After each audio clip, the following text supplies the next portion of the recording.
Hi, I'm David Katzmeyer from the United States, here with Ray Tomes of the Cycles Research Institute at cyclesresearchinstitute.org, and today we're talking about Kotov's method of commensurability, a method by which data can be analyzed. Very interesting findings he had with that. Ray, tell us a little bit, bring us into the world of this analysis, please. Yeah, so Kotov observed that some data had patterns in, and that he was particularly interested in the 160-minute cycle, which turns up in a number of things. For example, there's a 160-minute oscillation in the Sun. Yes. And he found that, some of the planets tend to revolve in multiples of 160 minutes. Indeed. And he found that asteroids and even binary stars tended to have multiples of that. So he designed this index.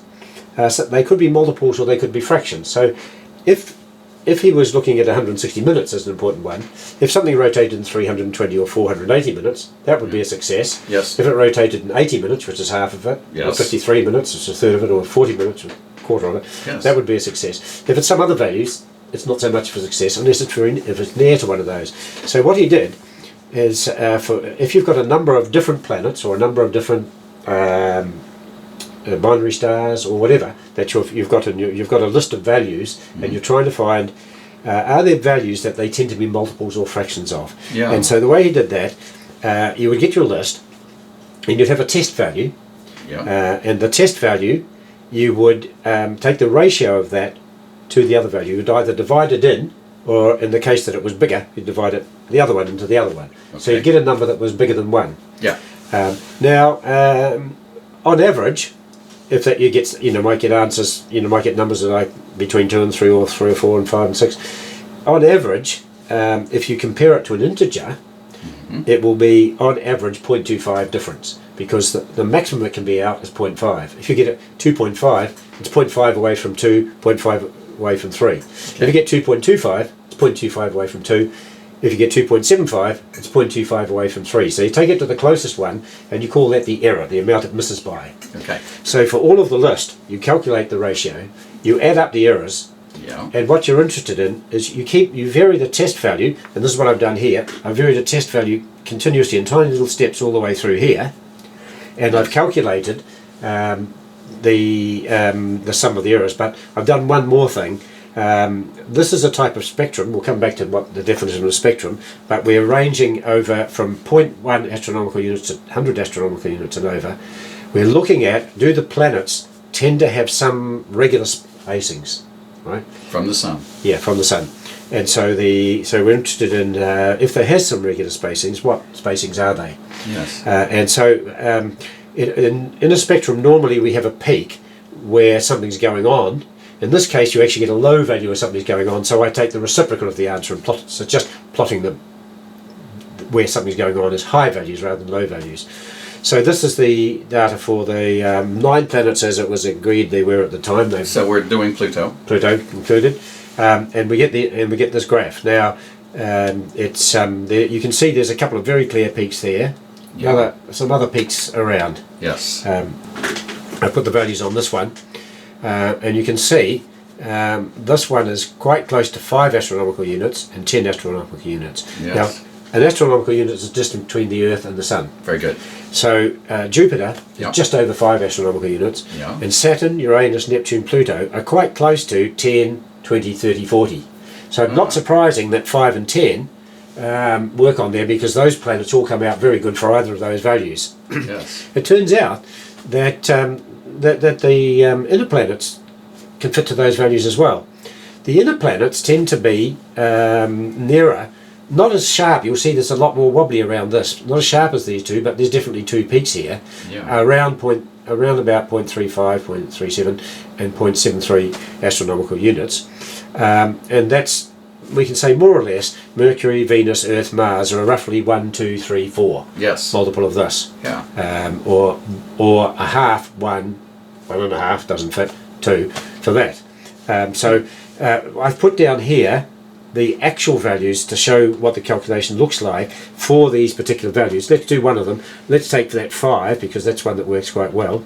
Yes. So for 5.01 astronomical units test value, Yeah. these are the actual distances of the 9 planets from the Sun.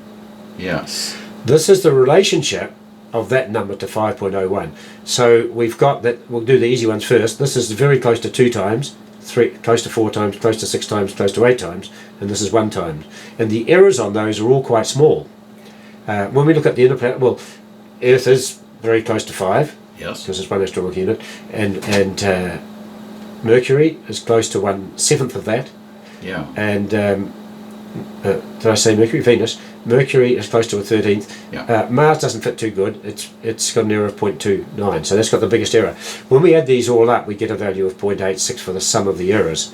We've got 9 planets. On average, the error should be 0.25, so you should get 2.25 there. So when you get 0.86, you say this does seem to fit that value. Indeed.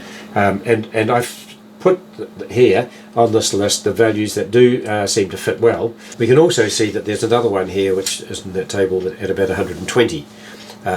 That's interesting because that might be a distance at which some of this is it the Oort cloud, or one of those ones might be floating around. You know, there might be something there. Yeah. So the harmonic theory says, without seeing anything, that there might be a tendency for something to be at 120 astronomical units. Now, and then there's these 2 sets of values, a little bit fuzzy, at about 0.35 and 0.7 astronomical units. What I've done now is I've shown the Kotov's method doesn't particularly looking for harmonic relationships, but sometimes they may turn up. But what's happening here is I put a little red arrow at some values, and they've got exact ratios between them. We've got a 3, a 2, a 7, a 2, a 2, a 2, a 3. We'll see that each of these has got a peak. Yes. And that the pattern of them, with a lot of 2s, a couple of 3s, and a 7, is very typical of the ratios you get in the harmonics theory. So it is 3, 2, 7, 2, 2, 2, 3, and we see that they fit very accurately. The triangles are done at exact ratios of those multiples, and we see these fit very accurately to the different peaks, and the little clusters of peaks there.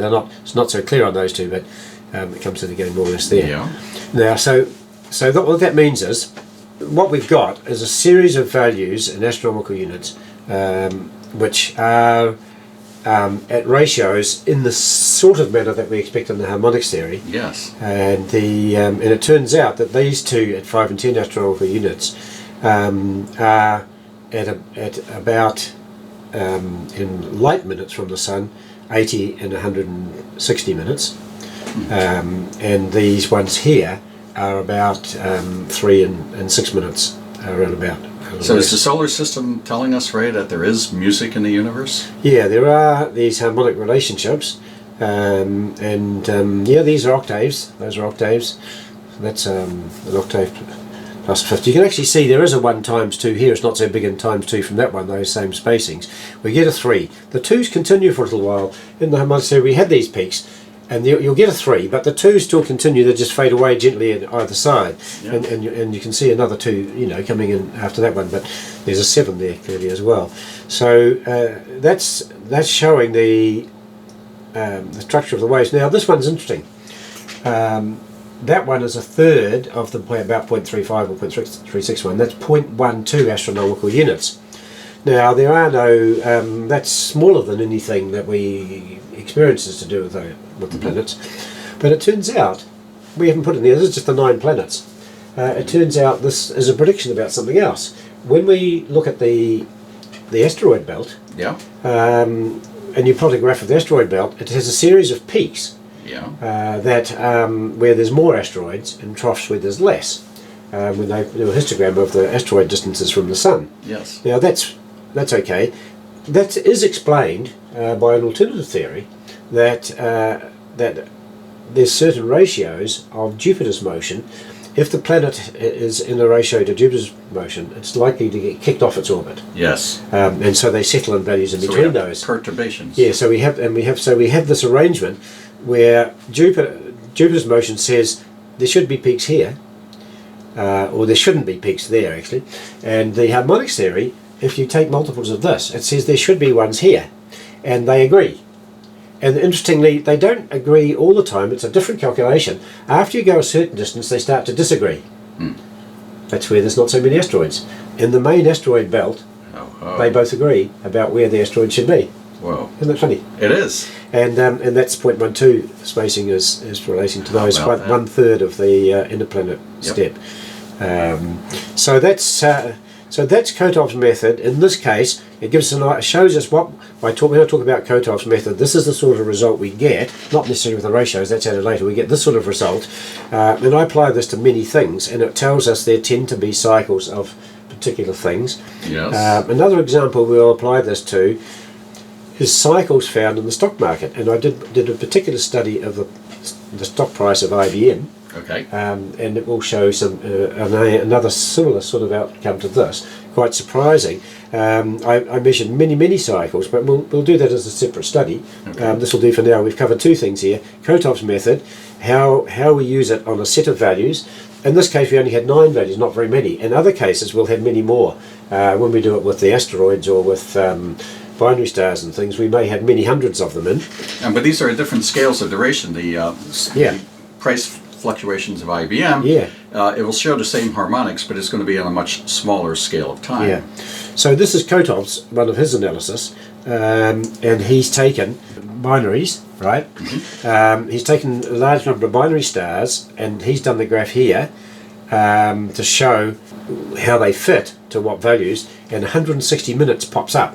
There's a very big peak, very clearly, very significant compared to any other values that they happen. And so he talks particularly a lot about 160 minutes, and he's aware that the planets' spacings from the sun do fit 160 minutes, which is in fact this one. Yes. But it's interesting that we get two totally different phenomena. One, in the solar system, the distance of the planet from the sun. Yeah. The other one, the orbital periods of binary stars, we get 160 minutes out of both. So here we're looking at frequency, and we're looking at distance, and we're finding the same harmonics. Yeah, the same value, the same wavelength, or the same period of oscillation turning up in different things. This 160 minute one, Kotov found 3 or 4 things for that, and I found a couple more of that. It turns up that the radius of black holes at the centres of galaxies like to cluster around multiples and fractions of that too. Good heavens. Yeah. In fact, they cluster around the same places that are the distances of the planets from the sun. Wow. So sometimes when we're looking at the cause and effect relationship between a sun and a planet and many planets, it may be that the sun itself and the planets both are vibrating the frequencies that are outside of both. They are. In my view, they have to be universal frequencies. They can't pop up in lots of places if they're not affecting each other. Yeah. And so I see it as part of the the spectrum. As we go from the universal wave down through the waves that form the clusters of galaxies, the galactic clusters, and then down through galaxies, there's particularly strong harmonics that give the distances of those. We come on down to stars, we come on down to planets, and that's one. That planet one also works in the cores of galaxies as a spacing for things, and it works in the solar system.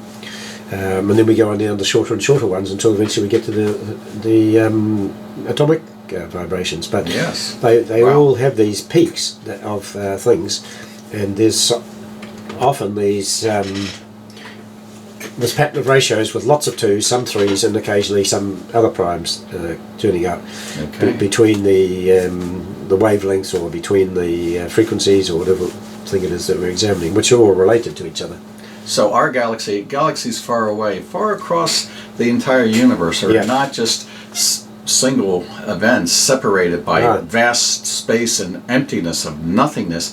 We're all connected. We're all vibrating to the same key. Yeah. The waves going between them. Wow. When we get to cymatics, we'll see how this can work in practice. We can actually see waves doing this. We actually see waves. Indeed. Where this is happening and how it forms. And it gives us a picture that's easier to understand. These things are a bit abstract, but when we actually see the waves in space interacting with each other, and we can see the wavelengths between them and how the things like to be arranged at multiples of a wavelength. So there's a lot happening in nothingness, isn't there? Yeah, there is. Yeah, there's no nothingness. Well, it's all nothingness if you like, nothingness, but it's vibrating nothingness. Okay. Marvelous. Yeah. Well, thank you for that on Kotov's Kotov, and his analysis Yeah. data, and we're finding how it's relevant everywhere. And harmonics are, in fact, universal. Ray Tomes, thank you so much for explaining some of that to us. It's absolutely amazing. Okay.